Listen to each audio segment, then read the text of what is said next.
Forward together. All right, now let's hear from Anna Blackburn of the North Carolina NAACP Immigration Justice Chair. Please, come on up. Buenas tardes, buenas tardes. Anyone from the Latino and immigrant community, will you please come and join us on the stage? Come quickly, we want you on the stage with us. Les traigo saludo, un mensaje, y le pedimos que tomen acción. Hello, we bring you greetings, we bring you a message, and we ask that you all take action. The biggest threat to our democracy is not to allow equality and justice. Why? Because this is the foundation of this nation. And when the so-called leadership of this country spews lies in order to fulfill the country or state's political party agenda, that's a huge problem to equality. And it goes to the very core of what this nation stands for. Our religious and constitutional values are at stake.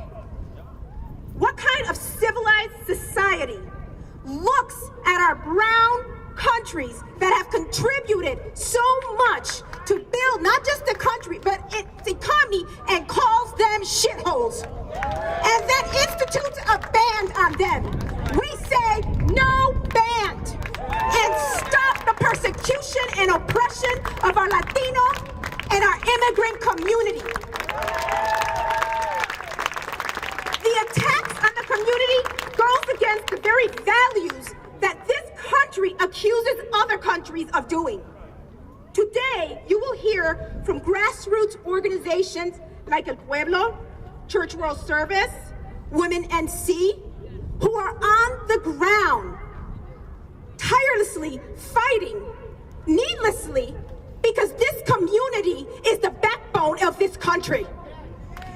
American citizens cannot fulfill their American dream without the immigrant community, and those are the facts.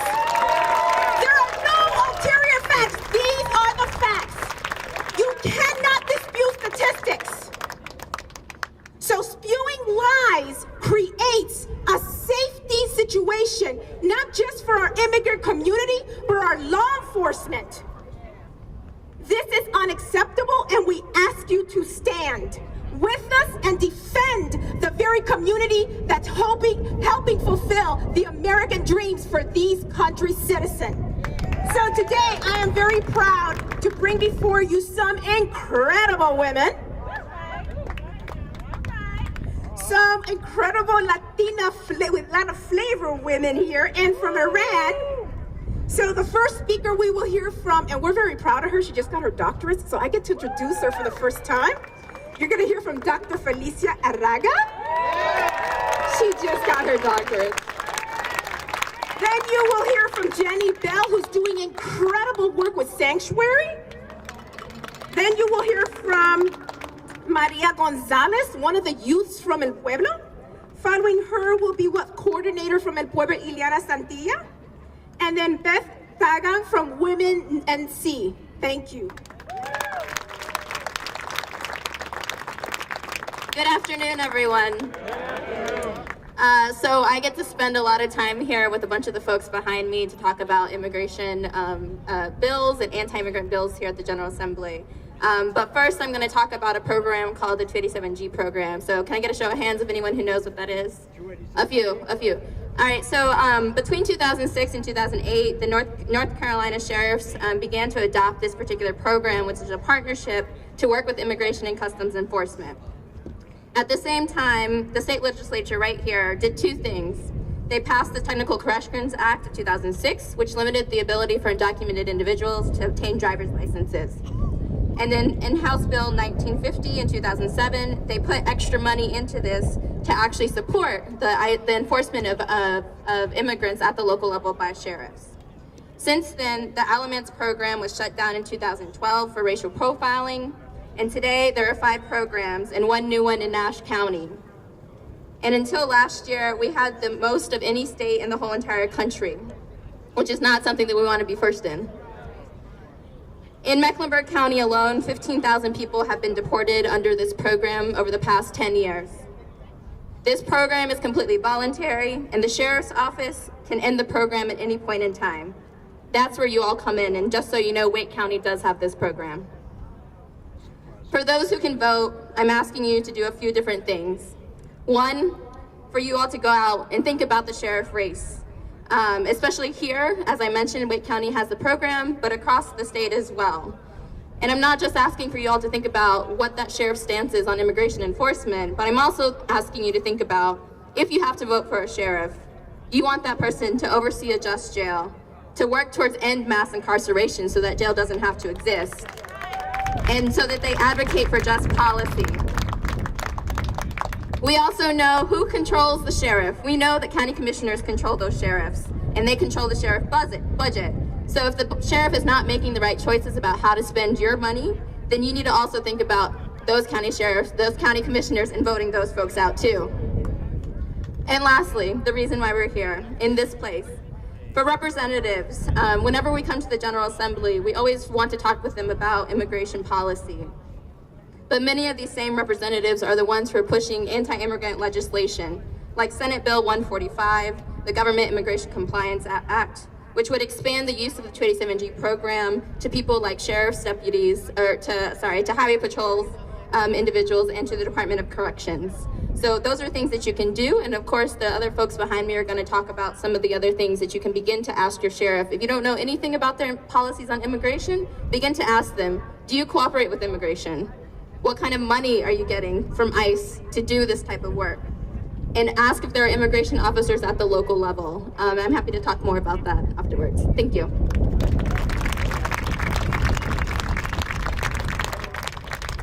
In North Carolina, we have witnessed again and again the destruction of families through inhumane deportation practices.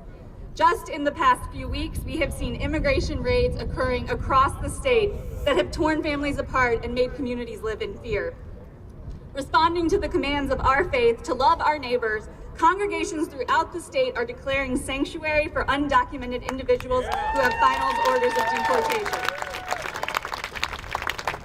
In North Carolina, we are part of a rapidly growing nationwide movement to provide physical sanctuary to immigrants and their families facing deportation. The movement in North Carolina has grown from 2 churches in the triad to over 6 churches now. We have more churches that are even ready to provide sanctuary at this very moment. This is an act of radical hospitality and prophetic witness to their faiths.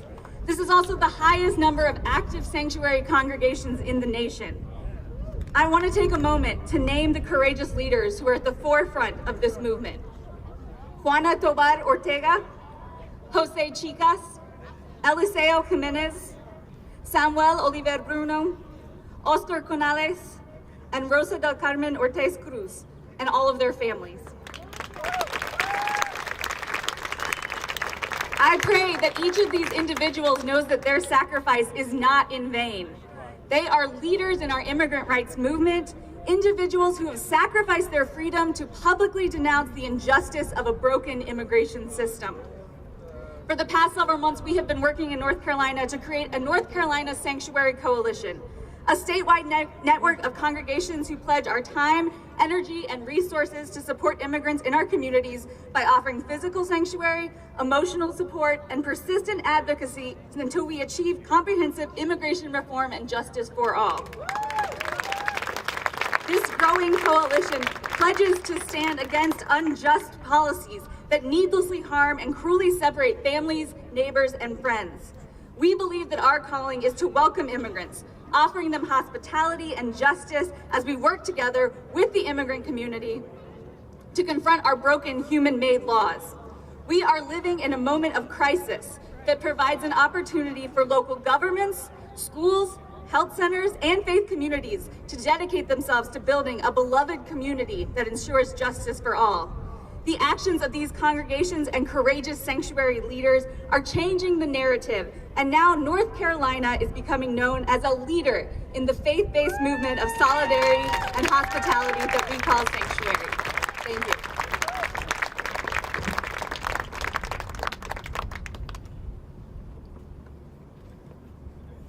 Hi, everyone.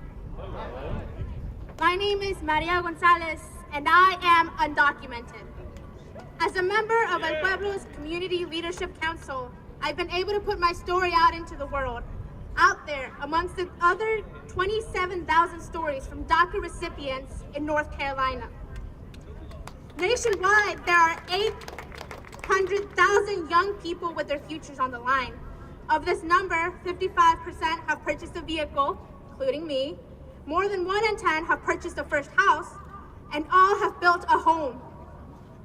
Kicking 8,000 people out of the country would result in $433 billion of GDP loss over a decade.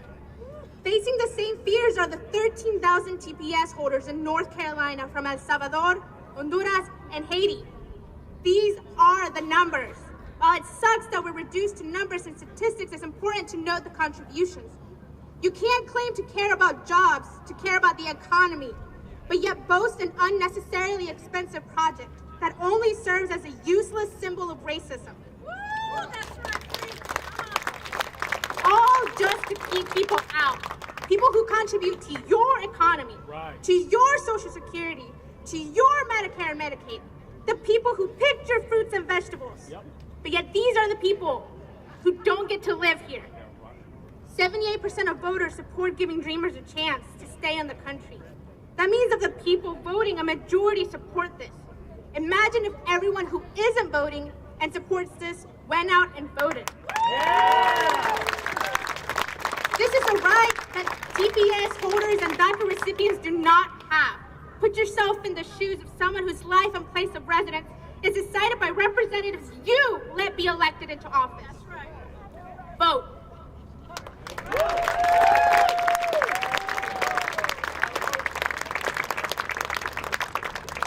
Hey everyone, my name is Ileana Santillan and I'm the community organizer at El Pueblo here in Raleigh.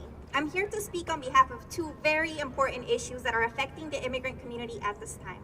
First, over 13,000 North Carolina residents are temporary protective status recipients from El Salvador and Haiti. The Trump administration has dismantled these crucial protections, leaving the futures of thousands of families in limbo by threatening them with deportation. El Pueblo stands in solidarity with these families, including TPS recipients from Nicaragua and the Sudan, against the racist actions of this presidential administration. We will continue uplifting the voices of those who are most affected by these policies. A second issue that is affecting our community is the rogue government agency known as Immigration and Customs Enforcement, or ICE. In the recent weeks, North Carolina has seen a massive upswing in ICE rates, with over 40 residents being detained from Wilmington to Asheville. These people are our neighbors, these people go to their schools, these people are students, there are children out there who are being separated from their families. Just let that sink in. Immigration agents have broken the law by racially discriminating against drivers and neighborhood residents, arresting people while they're shopping at the grocery store or simply taking out the trash in their driveway. These attacks leave long-lasting mental health scars both for the captives and their families, and are directly responsible for tearing apart communities by leaving its residents in fear. The racist actions of the presidents and those of ICE go against everything that we stand for as a country. We should be welcoming those who have come here in search of safety and opportunity for their loved ones, not punish them for being born in the wrong side of the border. We ask that you support organizations like Casa El Salvador, El Centro Hispano, El Vínculo Hispano, CIMA out of Asheville, and El Pueblo, who are in the front lines against hateful attacks on the community, and to uplift the voices of those who are being directly affected by these issues. Juntos adelante, ni un paso atrás.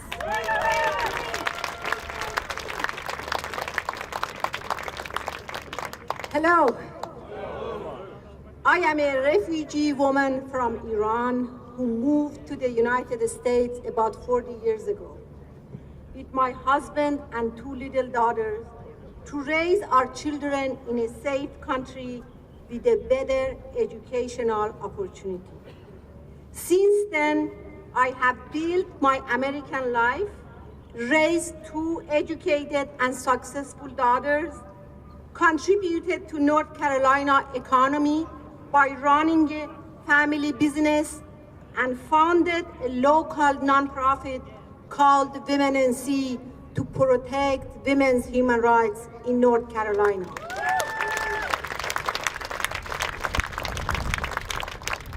And I am not the only one.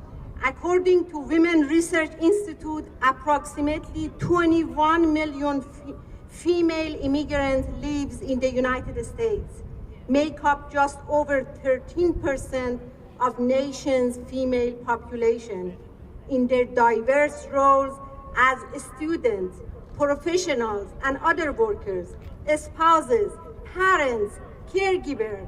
Immigrant women have been making important contributions to local communities, the economy, and society. Since 2016 election, we have been observing the adverse impact of Trump administration words, policies, and action due to imposition of travel ban, elimination of DACA, reduction in refugee admission, and placing restriction on family, migration, and diversity visa, which will result in significant reduction of immigrants between the age of 24 to 54. That the economists call this age group prime working age. Many DACA applicants have already been losing DACA benefits. In fact, an average of 122 DACA recipients have been losing their work authorization on a daily basis. Trump and Sessions have strong support from conservatives in the Congress for their efforts in minimizing the number of asylum cases going before the courts and pacing deportation of asylum seekers. Let me introduce you to two of the DACA holders. A woman age 22, who is currently in her last year of college, majoring in aerospace engineering and graduating in June. Her work permit is due to expire 1 month after graduation. She has been working towards her dream, aspiring to working for NASA one day, but unless legislation like the DREAM Act passes, her future is bleak. Another young man, age 26, went back to college after obtaining his work authorization through DACA. He advanced in his employment and was able to purchase a 4-bedroom home because of DACA. He contributes to economy, paying his mortgage and taxes, and is building an American life while also helping his mom and working hard. He too faces a bleak future when his permit expires. In order to counteract the inhumane and wrong immigration policies of this administration, we should roll back our sleeves and take action by getting active in our communities. We need to go to polling booths and send the right people to the office. Together, we are always stronger. Together, we are always stronger. Now, here's your call to action. If we want to show this nation what a humane and civilized society looks like, it starts first with us. We need to get registered, but not just registered, you need to go and vote. And do not go by yourself. You take 2 to 3 other people with you to that voting booth. That is what will make a difference. Do not stand here and cheer and applaud. Take that energy to the voting booth. Now, when I say adelante juntos, you say ni un paso atrás. That's why we're together, not one step back. Adelante juntos, ni un paso atrás. Adelante juntos, ni un paso atrás. Adelante juntos, ni un paso atrás. Thank you. And if you haven't signed up for People's Campaign, sign up at the table, pledge cards. Thank you.